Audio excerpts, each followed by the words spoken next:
Hello hello ಅಣ್ಣ, ನಾನು friend ಮನೆಗೆ ಓದ್ಕೊಳಕ್ ಹೋಗ್ತಾ ಇದ್ದೀನಿ. ಡೋರ್ಕಿನ ಮ್ಯಾಟ್ ಕೆಳಗಡೆ ಇಟ್ಟಿರ್ತೀನಿ. ಸರಿ ಸರಿ ಹುಷಾರು. ಹಾ ಅಣ್ಣ. ಲೋ, ಮನೇಲಿ ಯಾರು ಇಲ್ಲ ಅಂತ ಫುಡ್ ಆರ್ಡರ್ ಮಾಡ್ಬಿಟ್ಟಿದ್ದೀನಿ. ಪಕ್ಕ ಬರ್ತೀಯ ತಾನೆ? ನಿಮ್ಮ ಮನೆ ಕೆಳಗಡೆನೆ ಇದೀನಿ. ಹೌದು, ಎಲ್ಲೋದ್ರು ನಿಮ್ಮ ಅಪ್ಪ ಅಮ್ಮ? ಊರಿಗೆ ಹೋಗೋರು ಮಚ್ಚಿ, ನಾಳೆ ಬರ್ತಾರೆ. 100% ಈ ಕ್ವಶನ್ ಬಂದೇ ಬರ್ತದೆ. ನಾನು ಹೇಳ್ಕೊಡ್ತೀನಿ, ಕರೆಕ್ಟಾಗಿ ನೋಡ್ಕೋ, ಓಕೆನಾ? ಊಟ ಬಂತು ಅನ್ಸತ್ ಮುಂಚೆ ತಿಂದ್ಬಿಟ್ಟು ನೋಡ್ಕೊಳ್ಳೋಣ ಮುಂದಕ್ಕೆ. ಸರ್ ಎಷ್ಟನೇ ಫ್ಲೋರ್ ಸರ್? ಸರ್, ಸೆಕೆಂಡ್ ಫ್ಲೋರಿಗೆ ಬನ್ನಿ ಸರ್. Okay sir. ಸರ್ ಬಂದೆ ಸೆಕೆಂಡ್ ಫ್ಲೋರ್ಗೆ. ಓ ಅಣ್ಣ, ಆರ್ಡ್ರ್ ನಿಮಗೆ ಬಿದ್ದುಬಿಟ್ಟೈತೆ. ಓ ಇದೇನಾ ನಿಮ್ಮ ಫ್ರೆಂಡ್ ಮನೆ? ಸರಿಪಾ, ಹುಷಾರು, ತಗೋ. ಇವರೇನೇನೋ ನಿಮ್ಮ ಅಣ್ಣ? ಹೌದು ಕಣೋ.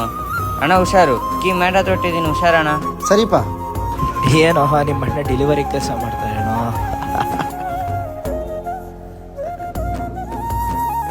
ಹೌದು ಕಣೋ, ನಮ್ಮ ಅಣ್ಣ ಡೆಲಿವರಿ ಬಾಯ್.